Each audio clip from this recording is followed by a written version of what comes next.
Saya Muhammad Umar, saya ingin menanyakan, Ustaz. Jadi kan tadi kita mengucapkan hari Natal ini. Pernah saya berdebat dengan seseorang, mungkin ini keluar dari konteks, apa ya Ustaz? Enggak apa-apa. Mohon maaf.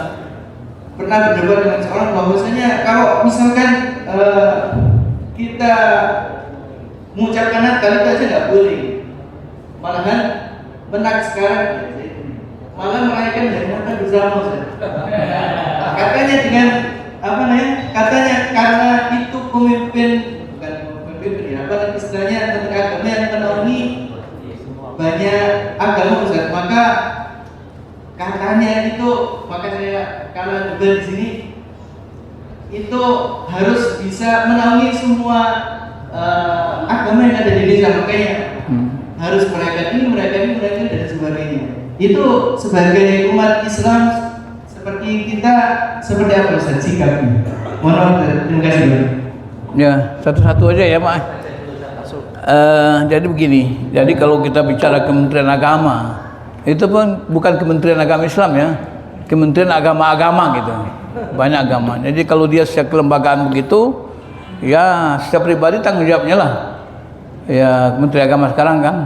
Ya, tapi kalau kita lihat misalnya seperti juga Presiden Soekarno itu begitu-begitu ya, dia orangnya luar biasa itu. Waktu Presiden Soekarno itu jadi presiden, dia itu kalau ada Natal segala macam dia nggak mau hadir itu. Dia utus menteri yang ada agama Kristen. Itu saya pikir satu hal yang barangkali sangat patut dicontoh itu.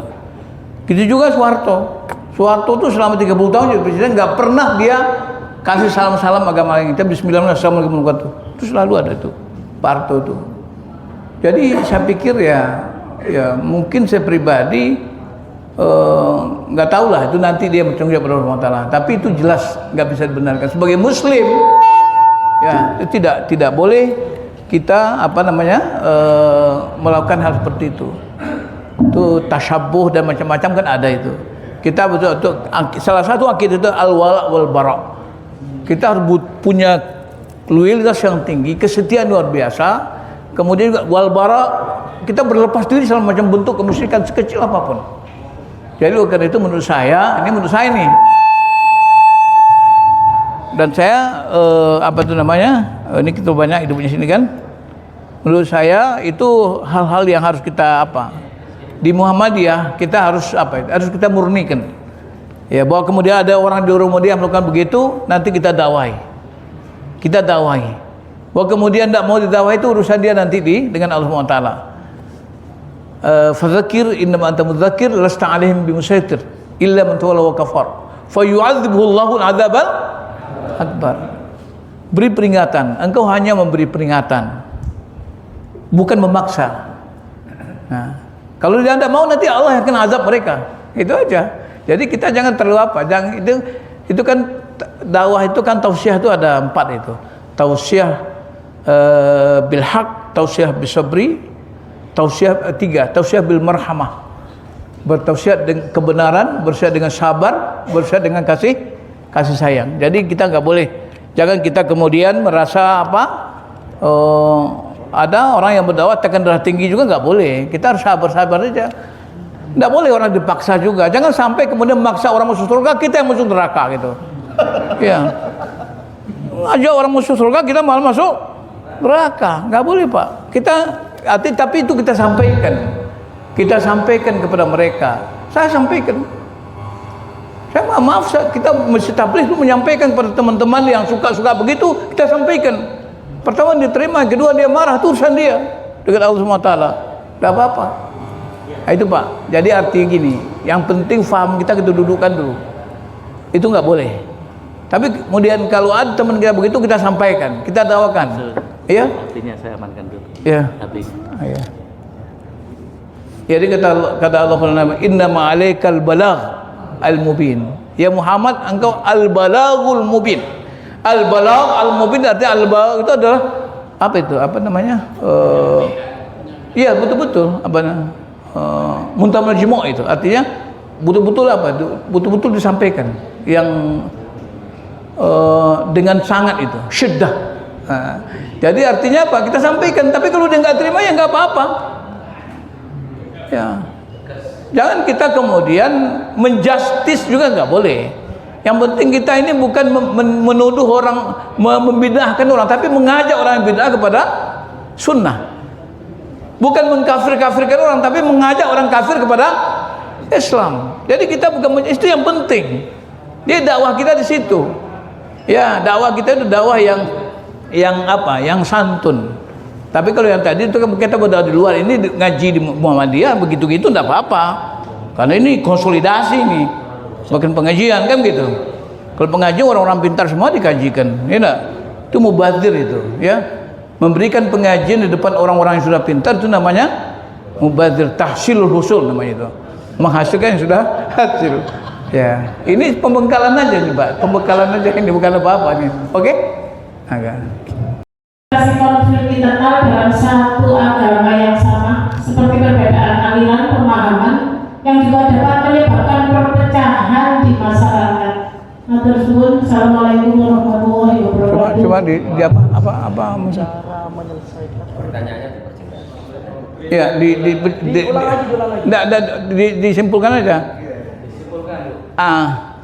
Cara mengatasi perpecahan di masyarakat kalau kita beda pemahaman meskipun dalam satu agama. Terima kasih. Oh, cara apa ya? Begini sekalian, kita ini kan tujuannya begini. Rasulullah itu kan sudah berikan apa? Kita ada akidah, ada ibadah, ada akhlak kan gitu ya. Malah Rasulullah itu mengatakan man kana min bil akhir falyukrim dhaifa falkum jarah, kayak itu. Al muslim man salimal muslimuna min lisanihi wa yadihi. Itu kan akhlak-akhlak yang penting itu. Siapa yang beriman pada hari akhir maka muliakan tetangganya, muliakan tamunya. Kalau misalnya kita orang yang muslim yang benar, selamat orang lain dari tangan dan lidah kita. Artinya apa? Kita berusaha untuk bagaimana? Kita diberikan kesempatan untuk berbuat baik sebenarnya. Ahsin ilan nas tastaqbul qulubahum. Berbuat baik kepada manusia nanti akan kamu tundukkan hati mereka. Ya, artinya apa? Akhlak yang baik itu tidak saja kepada semua muslim, tidak saja sesama Muhammadiyah, kepada siapapun kita harus berikan akhlak yang baik gitu. Jadi akhlak yang baik itu akhlak yang kepada siapapun. Dia menurut saya meninggalkan perpecahan atau mengatasi perpecahan itu adalah bagaimana kemudian kita berakhlak yang baik. Ya, kalau Allah SWT surah apa itu kan jelas sekali itu. Ada 4 P yang harus kita jaga itu. Paradise, kemudian profit, kemudian pupil, kemudian planet gitu. Wabtaghi fima taqul daral akhirah itu paradise itu. Cari olehmu apa saja yang ada di bumi ini bagi akhirat itu surga. Kemudian wala tansa nasibaka minad dunya, jangan kelupakan bagimu dia itu profit, keuntungan. Kemudian ahsin kama aslahu ilaik, berbuat baik pada siapapun soalnya Allah berbuat baik padamu. Jadi ini apa? Melakukan kesolehan sosial. Itu tidak tergantung. Kalau kita jumpa orang kelaparan di jalan misalnya, tidak perlu ditanya dulu agamanya, tidak perlu ditanya Muhammadiyah apa enggak, tidak perlu. Iya, jangan ke Muhammadiyahnya, ya siapa dia pun tidak perlu ditanya itu, kan gitu. Tadi artinya kita dalam berbuat baik itu tidak ada, itu kemanusiaan. Apalagi Muhammadiyah ini kan kemanusiaan, banyak dakwah kemanusiaannya. Karena itu Pak, jadi kalau kita mau mengatasi itu tuh, dan yang keempat itu apa? Wala tabghil fasad fil ard. Nah, jangan berbuat kerusakan di bumi. Nah, ini yang terjadi sekarang ini apa Pak? Karena banyak kerusakan kan, ya? Karena banyak yang koruptif, banyak yang rakus, ya kemudian rusak semua. Akhirnya membunuh ribuan manusia. Itu kenapa? Karena akhlak nggak baik. Akidah rusak, ibadah rusak, akhlak rusak kan itu saja. Ketika orang tidak lagi merasa berdosa bikin dosa, ketika orang tidak lagi punya kewajiban untuk berbuat baik terhadap orang lain, dia akan buat apa saja. Dia akan bikin keputusan-keputusan yang walaupun bisa orang lain yang penting untung. Itu namanya la yubali minal halal atau minal haram. Tidak peduli yang halal lagi haram. Itu karena ada prediksi Rasulullah, saya di zamanun ala ummati, nanti akan datang masa pada umatku itu la yubali minal halal atau minal haram. Ya kan? Coba bayangkan sekalian, kalau orang sudah kayanya triliun itu Buat apa sebetulnya? Tapi bukan berarti juga kita tidak boleh. Akar kemiskinan itu sebetulnya tidak totalitas. Kalau saya bikin apanya begini, pemikirannya begini. Mengurus dunia itu harus totalitas 100%. Tidak 50-50. Dan dunia itu 100% untuk akhirat gitu. Kenapa kita ini disuruh ke dunia ini untuk ngurusin bumi? Sehingga Rasulullah Allah itu 405 kali Al-Ar itu dijelaskan di Al-Quran. 405 kali Allah menyebut Al-Ar, menginformasikan tentang bumi itu apa gitu. Nah, kalau kita tanya sekarang, kita bicara Al-Ar, Al-Quran berapa baru kan? Paling-paling ya mungkin berapa dulu. Karena kita tidak totalitas, akhirnya yang mengenal bumi itu orang luar Islam. Mereka tahu apa yang ada dalam bumi. Mereka totalitas, akhirnya mereka yang berkuasa. Artinya apa? Umat Islam itu harus totalitas. Mengurus bumi ini harus totalitas gitu. Kenapa? Kita diciptakan huwallazi ansya'akum minal ardh wasta'markum fiha. Allah ciptakan kamu untuk memakmurkan bumi. Kan gitu. Jadi bukan untuk numpang-numpang aja bumi ini. Untuk memakmurkan bumi. Kita jadikan khalaiful ardh. Allah akan wariskan bumi ini kepada orang yang beriman dan beramal saleh, kan gitu. Artinya apa? Totalitas, Pak. Jadi jangan kemudian doa kita ini kadang-kadang terlalu kecil, Pak. Ya Allah, kasihlah anak saya pekerjaan tetap, pendapatan tetap. Akhirnya pendapatan cuma 5 juta sebulan, tidak bisa kaya-kaya, Pak. Ya.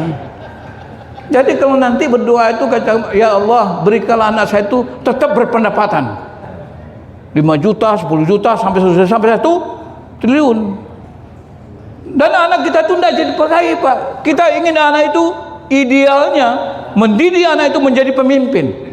Karena itu yang kita Rabbana hablana min azwajina wa dzurriyyatina qurrata a'yun waj'alna lil muttaqina imama. Kita wajib melahirkan kader-kader gitu. Jadi seorang pemimpin. Bagaimana memimpin? Makanya Muhammadiyah itu ada Baitul Akam, Darul Akam, ada M1, M2 macam-macam supaya mereka jadi pemimpin. Jangan sampai iya, jangan sampai Bapak sekalian orang beriman ini dipimpin orang munafik. Orang Islam sebenarnya orang mutakwin, tapi pemimpin itu tidak ujug-ujug, harus dibina, harus diberikan kepercayaan. Anak-anak muda berikan kepercayaan. Rasulullah SAW, panglima terakhir yang berangkat itu siapa? Usama bin Zaid, umur 18 tahun. Kadang-kadang kita Muhammadiyah ini jadi juara bertahan, nggak mau ngasih kesempatan kepada anak muda gitu. Marah saya nanti lagi ini kan. Artinya apa? Maksudnya itu beri kepercayaan kepada anak muda. Oke. Namanya sebagai takmir masjid Muhammadiyah di wilayah Gupeng, yang mana lingkungan sekitarnya itu mayoritas itu bukan masuk Muhammadiyah. Nah, kami ini ingin mendekati PG Ustaz. Bagaimana caranya untuk mengajak warga sekitar mengamalkan akidah secara benar tanpa harus ada kesan paksaan. Karena di masing-masing mereka sudah ada TPG.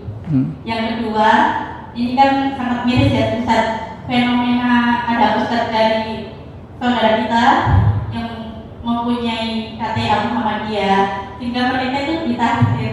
Mohon izin tanya arti kata tahdir itu apa, kemudian bagaimana kita menyikapinya, apakah Muhammadiyah itu wajib memiliki KTA? Dua pertanyaan itu ya. Assalamualaikum warahmatullahi wabarakatuh. Ya. Yang pertama di Masjid Muhammadiyah itu harus ada pengajian terus. Jadi ngaji terus, jamaah itu diajak ngaji terus. Jadi kalau ngaji kita jelaskan Muhammadiyah itu cara apa, gimana ibadahnya, punya akidahnya, semua itu kan itu. Jadi kita tidak cuma sesekali. Jadi setiap apa tuh ada pengajian ranting, pengajian apa itu kan gitu. Jadi caranya gitu aja. Kalau misalnya kita tidak ngaji, mereka tidak ngerti, ya mereka kadang-kadang nggak tahu. Kenapa mereka menolak? Kenapa mereka keberatan? Karena mereka nggak tahu, itu aja kan. Kalau mereka sudah tahu, mereka akan ikut. Dan di Masjid Muhammadiyah bagaimanapun tentu kita harus konsisten. Makanya karena itu, karena kita Masjid Muhammadiyah itu harus betul-betul konsepnya kembali. Jangan kemudian dengan alasan dakwah kultural ya. Dakwah kultural, alasannya itu dakwah kultural itu kita harus ikut apa dakwah yang bagaimana orang banyak, enggak gitu. Saya ikut merumuskan waktu itu tahun 88 waktu Rakernas Tabligh 88 di Yogyakarta. Yang disebut dengan kultur itu adalah memanfaatkan simbol-simbol budaya masyarakat untuk menyampaikan pesan-pesan dakwah. Itu yang disebut dakwah kultural. Bukan berarti kita berdakwah itu kalau perlu, kalau orang begitu kita gitu juga, kalau mau gitu gitu. Begitu juga terakhir ini. Nah, bagaimana kita menyikapi misalnya ada orang-orang Muhammadiyah, misalnya kadang-kadang dia ikut-ikutan gitu. Nah, ikut-ikutan yang nggak boleh gitu. Artinya kita harus konsisten. Tapi bukan berarti kita harus eksklusif. Muhammadiyah itu udah boleh eksklusif, ya. Jadi artinya bagaimana misalnya? Seperti contoh, ada orang nanya sama saya, bagaimana Ustaz? Kalau kita dalam satu masjid misalnya salat subuhnya ada kunut, begini, Muhammadiyah. Saya rasa sampai hari ini Tarji juga bisa membenarkan tuh. Salat di belakang imam subuh yang kunut nggak apa-apa, nggak ada masalah. Ya, itu. Jadi itu harus apa juga. Jadi ada juga kita dengan alasan ketua Muhammadiyah ranting atau cabang tinggalnya dekat masjid yang bukan Muhammadiyah. Setiap hari nggak pernah ke masjid. Alasannya apa? Karena kunut cuma subuh, zuhur nggak ada kunut, dia nggak datang juga. Itu namanya malas ke masjid namanya itu. Ya. Hah? Angin nggak ada tadi. Nggak ada dalilnya itu. Jadi artinya apa? Jadi kalau kita mau berdakwah itu komunikasi. Dakwah itu komunikasi. Kalau kita tidak komunikasi, dakwahnya bagaimana gitu? Kita harus berkomunikasi dengan siapapun. Karena untuk dakwah itu perlu komunikasi. Silah itu perlu. Tidak mungkin kita berdakwah. Ya, bagaimana kita menebarkan kebaikan kepada semua umat? Kan gitu sekalian. Salah satu khususiat Islam itu apa? Boleh sholat di masjid manapun. Itu hebatnya. Tidak ada masjid NU, masjid Muhammad itu tidak ada. Innal masajida lillah. Semua masjid itu punya Allah Subhanahu wa taala. Oleh karena itu sekalian, jadi ini yang penting. Jangan kemudian kita sok-sok Muhammadiyah gitu. Wah, ini masjid NU nggak mau sholat itu. Gimana mau dakwah itu? Cuman kalau kita yang pegang otoritasnya, kita harus laksanakan sesuai Quran, Sunnah. Kalau kita pengikutnya, ya kita ikut-ikut aja gitu. Ya sepanjang itu tidak bid'ah kita ikutin. Kalau itu khilafiyah, maka ada kaidah al-ijtihadu la yunqadu bil ijtihad. Kita bisa menghormati pendapat orang lain. Saya rasa pertanyaannya itu tadi ya. Saya rasa. Yang KTA tadi. KTA? Apakah orang Muhammadiyah harus punya KTA? Oh gitu.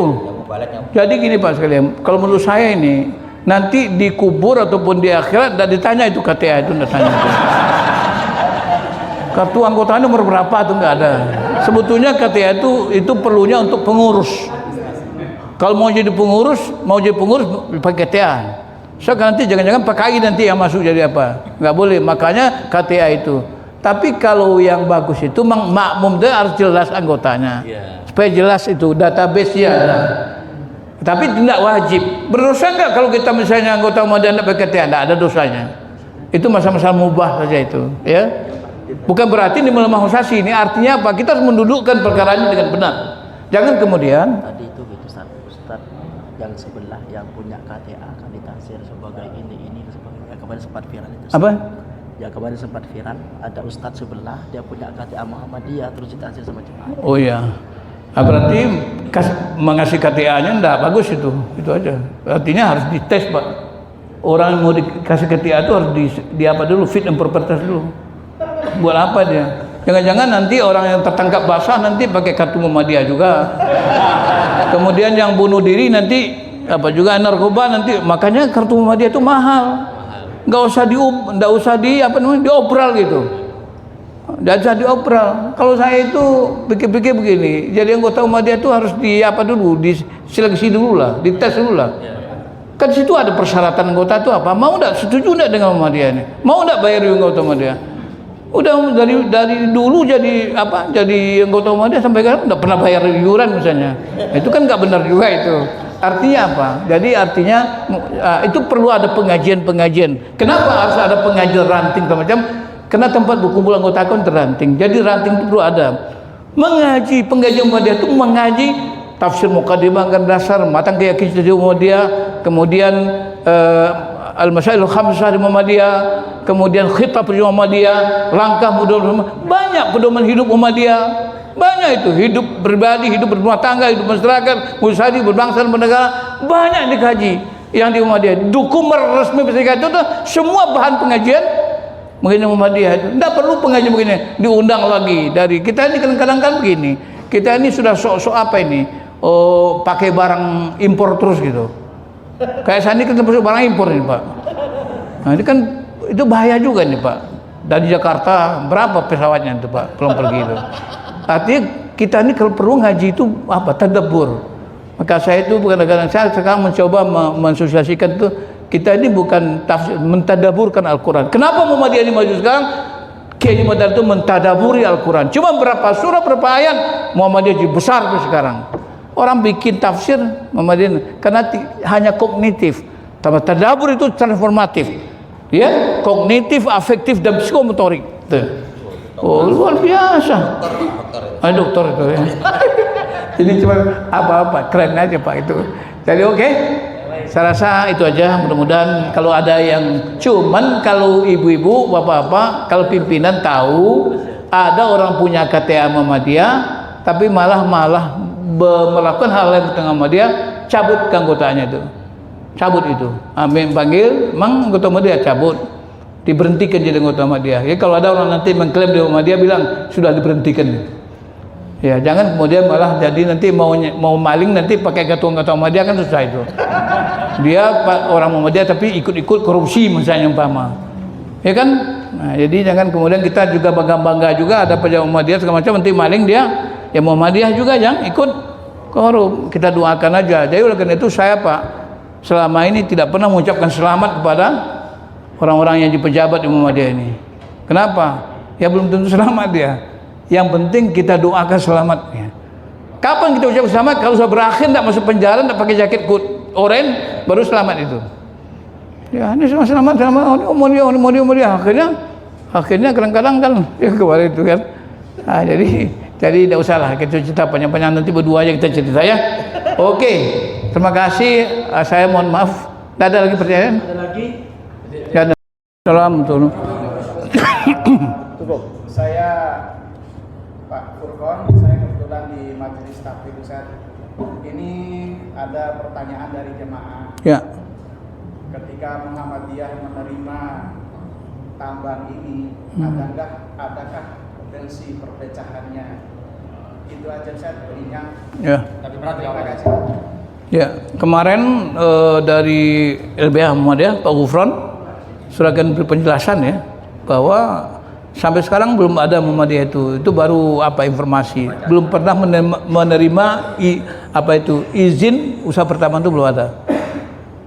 Alhamdulillah nanti yang terjadi kayaknya tarik tambang Pak. Ya. Akhirnya tumbang gitu. Jadi tidak ngurus tambang tapi tarik tambang akhirnya tumbang gitu. Nah, cuman gini Pak, ada juga orang yang bilang gini, kan kira pemerintah ini sekarang kan banyak hutan sawit itu yang dijadikan sawit, kemudian itu yang dikasih izin 5.000 dibikin 10.000 hektar. Itu banyak, malah sekarang sudah disita oleh pemerintah itu hampir 4 juta hektar. Dan itu sampai tahun 2006 ini target pemerintah itu 6 juta hektar. Pertanyaannya adalah barang yang disita itu nanti dibentuk oleh pemerintah namanya sebuah BUMN namanya Agrinas, PT Agrinas. Nah PT Agrinas tak mungkin mengurus yang 6 juta itu. Lalu bagaimana? Lalu kemudian dia mencari pihak ketiga yang punya modal, yang bisa nanti melanjutkan barang ini sudah ada nih. Sawit ini sudah ada, sudah panen. Tapi ada yang umur 10 tahun, dari 15 tahun, ada yang sudah hampir meninggal, ada juga macam-macam kualitas lah itu. Kalau di BMPM itu ada namanya orang Syafi'ilatu Konsina, dia itu faham petanya itu. Ya faham petanya itu. Nah bagaimana kita? Boleh nggak kita ikut itu, mengerjakan itu? Nah saya mengambil dari kaidah fikih namanya al-akhzu min akhafid dararin, mengambil mudarat yang lebih ringan. Maksudnya apa? Kalau itu dibiarkan tidak ada yang ngurus, orang akan berkelahi sana Pak. Itu pencurian luar biasa Pak sekarang. Ya sawit-sawit yang sudah disita pemerintah dan belum ada yang ngurus itu adalah rawan pencurian. Karena barangnya sudah ada. Ya. Nah, itu. Jadi, nah, mau diapain kalau dibiarkan? Mau ditebang hutan itu, makin gundul lagi gitu. Walaupun sawit itu tidak bisa menggantikan kayu. Kan gitu. Nah, kira-kira kalau yang itu Pak, yang lebih ringannya diurus, jadi ringannya diurus. Kalau ada orang Muhammadiyah yang punya uang, tapi harus jelas agrinasi tidak mau berikan kepada orang yang tidak punya uang. Misalnya kalau 5.000 hektar, maka itu paling tidak dia harus punya 30 miliar atau 40 miliar. Tidak dikasihkan, cuman dilihatkan aja, ini loh uang saya. Nah, maksud saya itu Pak, kalau ya begitu-begitu. Tapi kalau kita namanya mau mulai baru, nanam baru, itu namanya tidak ada pertambangan sawit yang ramah lingkungan, nggak ada. Semuanya merusak. Apalagi ketika amdalnya tidak ketat. Jadi tidak ketat. Akhirnya apa? Yang terjadi sekarang kan itu Pak. Sekarang itu apa yang terjadi? Bencana ekologis di Sumatera itu luar biasa. Yang tadinya raja kita menyampaikan, raja kita ya, kayu lapuk katanya, rupanya ada mereknya kayu lapuknya. Udah modern juga sekarang kayu lapuk, tapi ada stikernya gitu. Nah ini Pak, ya. Jadi ini kita realistis saja Pak. Artinya ini, jadi artinya kalau misalnya yang sudah ada ini, kalau ada Bapak duit 50 miliar, nah boleh kita bicarakan dengan Safia Tuman Sinadem. Dia sudah ketemu dengan direktur Agrinas itu, terutamanya, ya boleh. Dan jelas itu, setiap bulan itu jelas, itu 28 hari sudah panen. 1 hektar itu bisa 1 juta. Kalau 5.000 hektar kali 1 juta, 5 miliar Pak. 1 bulan itu 1 tahun dah selesai, 2 tahun dah apa namanya, break even point itu sudah BEP itu. Nah, tapi bicara kita nih, kita semua harus totalitas Pak. Kenapa kita menganggap sama itu urusan dunia, malah masih ada yang Muhammadiyah ini yang orang berpikir dunia ini harus kita jauhi. Akhirnya orang yang ngambil dunia ini harus kita jauhi, harus bukan dijauhi. Itu Pak. Jadi artinya apa? Dunia itu mengfitnah, la'ibun walahun. Sama juga dengan Dajjal Pak. Dajjal itu kan fitnah Pak. Ini termasuk Dajjal nih Pak. Apa tuh? HP ini Dajjal nih Pak. Dajjal teknologi ini. 3 syaratnya sudah, tandanya sudah ada Pak. Bermata 1, matanya 1 Pak. Kemudian bawa surga neraka, di situ ada tuh. Yang terbaik sampai yang terburuk ada. Kemudian bisa keliling dunia, itu juga Pak. Ini Dajjal nih Pak. Tapi kita tidak boleh buang Dajjal, rugi kita. Kita manfaatkan Dajjal itu. Yang kita harus itu min fitnatil masih Dajjal.